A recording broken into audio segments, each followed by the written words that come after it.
بسم اللہ الرحمن الرحیم۔ السلام علیکم دوستو، دنیا بھر کی بریکنگ اور سلیکٹڈ نیوز میں آج آپ سنیں گے، لیکن اس سے پہلے اگر ہو سکے تو لائک اور سبسکرائب کا بٹن ضرور دبا لیں۔ شکریہ۔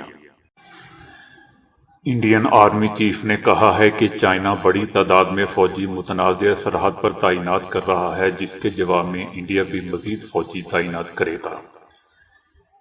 انڈین آرمی چیف نے اس اقدام کو تشویشناک قرار دے دیا ہے۔ گزشتہ سال جون میں لداخ کی وادی گلوان میں چائنا اور انڈیا کے درمیان جھڑپیں ہوئی تھیں، جس کے بعد دونوں پڑوسی ممالک کے مابین کشیدگی میں اضافہ ہو گیا تھا۔ جھڑپ کے بعد چائنا اور انڈیا نے ہزاروں اضافی فوجی سرحد پر بھیجے تھے۔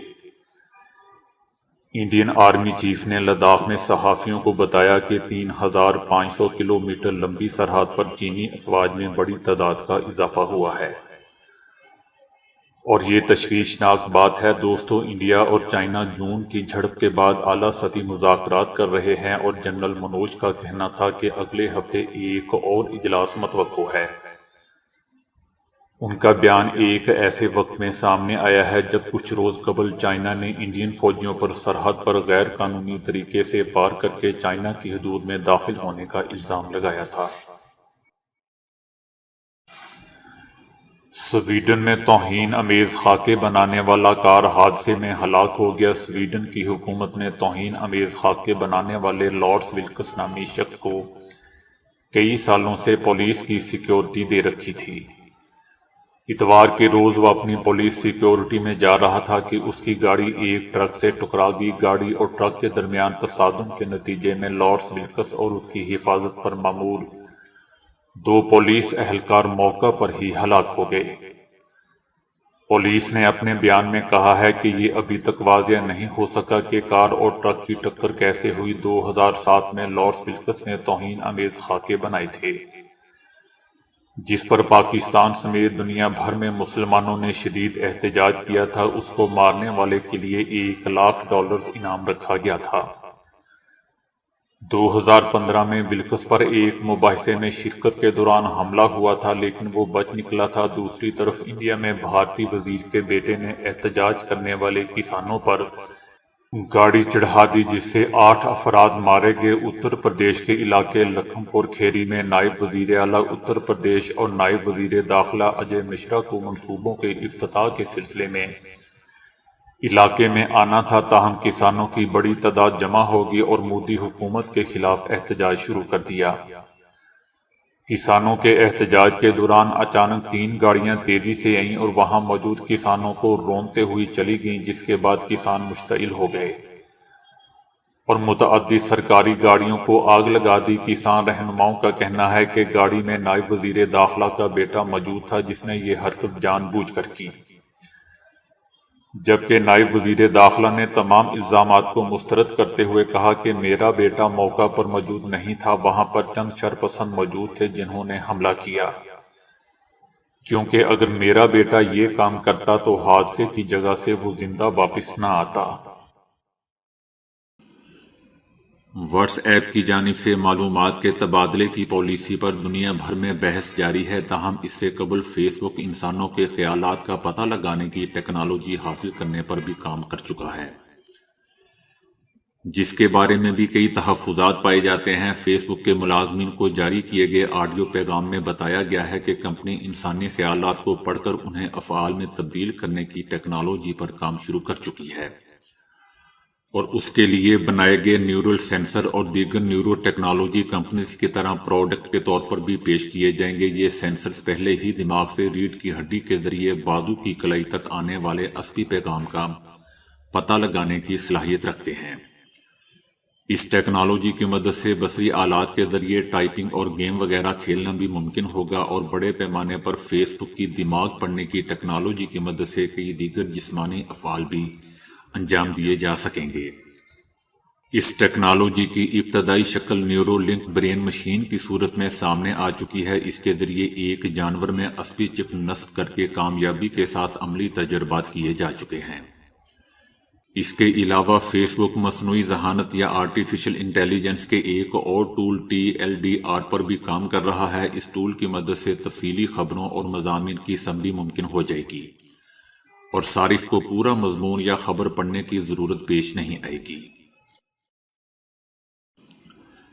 ذیابیطس یا شوگر کے کنارے یا نزدیک پہنچنے والے افراد پری ڈائبٹیز کہلاتے ہیں۔ ان کی اکثریت میں ٹائپ 2 شوگر میں مبتلا ہونے کا خطرہ بڑھ جاتا ہے اور اس کیفیت کے شکار افراد کی اکثریت شوگر کی مریض بن جاتی ہے۔ اس ضمن میں 900 افراد کا 25 سال تک مطالعہ کیا گیا ہے۔ ماہرین نے شوگر سے پہلے کی کیفیت کو بہت ہی باریک بینی یعنی گلوکوز کی مقدار، جگر کی چکنائی، جسمانی چکنائی کی تقسیم اور جینیاتی خطرات کی بنا پر دیکھا ہے۔ سائنسدانوں کے مطابق 6 ذیلی اقسام میں ٹائپ 2 شوگر کا خطرہ مختلف ہوتا ہے اور اس سے ڈاکٹروں کو قدرے مؤثر علاج میں بھی مدد مل سکے گی۔ جرمن سینٹر برائے شوگر ریسرچ کے پروفیسر ہانس کہتے ہیں کہ ہماری تحقیق سے پہلے یہ بتانا مشکل تھا کہ پری ڈائبٹیز کے کون سے افراد آگے چل کر ٹائپ 2 شوگر میں مبتلا ہو سکتے ہیں، کن کے گردے متاثر ہوں گے یا کون ایسے ہیں جنہیں زیادہ فرق نہیں پڑے گا۔ اب اس تحقیق سے شوگر جیسے مرض کو بہتر طور پر قابو کرنے میں مدد مل سکے گی۔ سوشل میڈیا صارفین کی جانب سے ایک چینی کمپنی کو شدید تنقید کا سامنا ہے کیونکہ اس نے دفتری اوقات میں دوسری بار ٹوائلٹ جانے والے ملازمین پر جرمانے کرنا شروع کر دیے ہیں۔ سائنس اینڈ ٹیکنالوجی نامی اس چینی کمپنی نے ایک نوٹس کے ذریعے اپنے ملازمین کو آگاہ کیا ہے کہ وہ دفتر میں کام کے دوران صرف ایک بار ہی ٹوائلٹ جا سکتے ہیں اور اگر کوئی ملازم ایک دن میں دوسری بار ٹوائلٹ جائے گا تو اسے 20 یوان تقریباً 500 پاکستانی روپے جرمانہ ادا کرنا ہوگا۔ اس کمپنی کو شدید تنقید کا سامنا کرنا پڑ رہا ہے۔ اس کے جواب میں کمپنی کا کہنا ہے کہ سست اور کاہل ملازمین اکثر اوقات کام سے بچنے کے لیے بار بار ٹوائلٹ میں جا کر مزے سے بیٹھے رہتے ہیں، جس کی وجہ سے کام کا حرج ہوتا ہے۔ کمپنی نے یہ بھی وضاحت کی کہ جرمانے کی رقم ملازمین کی تنخواہ میں سے نہیں کاٹی جا رہی بلکہ سالانہ اور 6 ماہی بونس میں سے کٹوتی کر کے وصول کی جا رہی ہے۔ یہ موقف سامنے آنے کے بعد کئی سوشل میڈیا صارفین نے کمپنی کی حمایت بھی کی ہے اور کہا ہے کہ نکمے اور کام چور ملازمین نے کمپنی کو یہ انتہائی قدم اٹھانے پر مجبور کیا۔ تاہم بہت سے لوگوں کو اس رائے سے اتفاق بھی نہیں ہے۔ ان کا کہنا ہے کہ ہر ملازم کو کاہل اور کام چور سمجھنا بالکل بھی درست نہیں ہے، کیونکہ مختلف بیماریوں بالخصوص شوگر کی وجہ سے بار بار ٹوائلٹ جانے کی فوری ضرورت پڑتی ہے۔ وبائی امراض سے متعلق ایک بین الاقوامی ادارے نے کہا ہے کہ ٹیکنالوجی میں انقلاب کی مدد سے سائنسدانوں نے کورونا کی ویکسین کے عمل کو مزید تیز کرنا چاہیے تاکہ اگلی وبا کے آنے تک ہم 100 روز میں ویکسین تیار کرنے کے قابل ہو سکیں۔ اگلی وبا کورونا کی وبا سے بھی بدتر ہو سکتی ہے۔ اب تک کورونا سے 25 لاکھ افراد ہلاک ہوئے ہیں، لیکن اگلی مرتبہ ہم اتنے خوش قسمت نہیں ہو سکتے۔ انہوں نے کہا کہ کورونا کی وبا 21ویں صدی کی پہلی وبا نہیں۔ اگر ہم نے ابھی عمل نہیں کیا تو ہمیں اس بات کا یقین کر لینا چاہیے کہ یہ آخری وبا نہیں ہوگی۔ انہوں نے کہا کہ حکومتوں، بین الاقوامی صحت کے اداروں اور دیگر شراکت داروں کو عالمی سطح پر صحت کی حفاظت کے لیے ہنگامی بنیادوں پر سرمایہ کاری کرنی چاہیے۔ عموماً پیدائشی بچوں کی اکثریت کسی نہ کسی درجے کے یرقان کی شکار ہو جاتی ہے۔ اب فوری طور پر تشخیص کے لیے استعمال میں آسان آلہ بنایا گیا ہے۔ یہ نظام بچوں کی دیگر جسمانی کیفیات پر بھی نظر رکھتا ہے۔ اس آلے کو پہنا جا سکتا ہے۔ پیدائشی بچوں کی اکثریت کے خون میں بلی روبن کی سطح بڑھنے سے بچے کی رنگت پیلی پڑ جاتی ہے۔ معاملہ بگڑنے پر بچے کی جان پر بھی بن آتی ہے اور عموماً دماغ متاثر ہوتا ہے۔ اگر پیدائشی بچے کو یرقان ہو جائے تو دھوپ میں بٹھانے یا پھر نیلی روشنی سے جسم کا بلی روبن بکھر کر جسم سے خارج ہو جاتا ہے، لیکن نیلی روشنی کی درست مقدار برقرار رکھنا ایک مشکل عمل ہوتا ہے۔ اس لیے اب اس آلے سے بلی روبن کی ہمہ وقت درست پیمائش کی جا سکتی ہے۔ دنیا کے پہلے پہنے جانے والے سینسر کی بدولت خون میں آکسیجن کی مقدار اور نبض بھی ناپی جا سکتی ہے۔ یوکوہاما نیشنل یونیورسٹی کے ڈاکٹر ہیروکوش اوٹا نے یہ آلہ بنایا ہے، جس کی تفصیل 3 مارچ کو شائع کی گئی ہے۔ وہ کہتے ہیں کہ دنیا میں آنکھ کھولنے والے 60 سے 80% بچوں کو یرقان لاحق ہو جاتا ہے۔ اس درجے پر یرقان پر نظر رکھنا اور علاج کرنا بہت ضروری ہوتا ہے۔ اس طرح فوٹو تھراپی اور علاج آسان ہو جاتا ہے۔ یہ آلہ ایک پٹی کی مانند ہے جسے بچے کے سر پر لگایا جا سکتا ہے۔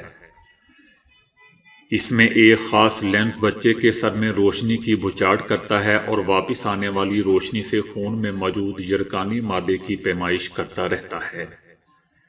دوستو، ابتدائی طور پر اسے 50 ننھے منوں پر آزمایا گیا تو اس کے بہت ہی اچھے ریزلٹ برآمد ہوئے ہیں۔ امریکی سائنسدانوں نے تجربات کے دوران چوہوں کے جگر پر الٹرا ساؤنڈ کی لہریں مرکوز کرکے ان میں موٹاپا کنٹرول کرنے میں کامیابی حاصل کی ہے۔ اگر یہی تدبیر انسانوں میں بھی مؤثر ثابت ہوئی تو امید ہے کہ آئندہ چند سال میں انسانی موٹاپا ختم کرنے کا ایک ایسا نیا طریقہ ہمارے پاس ہوگا جس میں دوا اور آپریشن کی کوئی ضرورت نہیں ہوگی۔ تجربات کے پہلے مرحلے میں سائنسدانوں نے چوہوں کو 2 گروہوں میں تقسیم کیا۔ ایک گروہ کو 8 ہفتوں تک روزانہ صحت بخش غذا دی گئی، جبکہ دوسرے گروہ کو اس عرصے میں چکنائی اور کاربوہائیڈریٹ سے بھرپور مغربی طرز کی غذا کھلائی گئی۔ توقعات کے مطابق ان 8 ہفتوں میں چکنائی اور کاربوہائیڈریٹ پر مشتمل غذا کھانے والے کی جسمانی چربی اور وزن میں صحت بخش غذا لینے والے چوہوں کی نسبت زیادہ اضافہ ہوا۔ اس گروہ کے جگر پر روزانہ مرکوز الٹرا ساؤنڈ لہریں ڈالی گئیں۔ یہ مرحلہ بھی 8 ہفتے تک جاری رہا۔ بعد میں الٹرا ساؤنڈ لہروں کی روزانہ خوراک لینے والوں میں وزن اور چربی بڑھنے کا سلسلہ بہت حد تک قابو میں آ گیا۔ یہی نہیں بلکہ ان کے خون میں چربی اور موٹاپے سے تعلق رکھنے والے بعض مخصوص مرکبات کی مقدار میں بھی کمی واقع ہوئی۔ اس تجربے اور رزلٹ کی تفصیلات دوستو ریسرچ جرنل سائنٹیفک رپورٹس کے تازہ شمارے میں شائع ہوئی ہے۔ تو دوستو ابھی کے لیے اتنا ہی۔ ویڈیو کو لائک اور شیئر کرنے کا بہت بہت شکریہ۔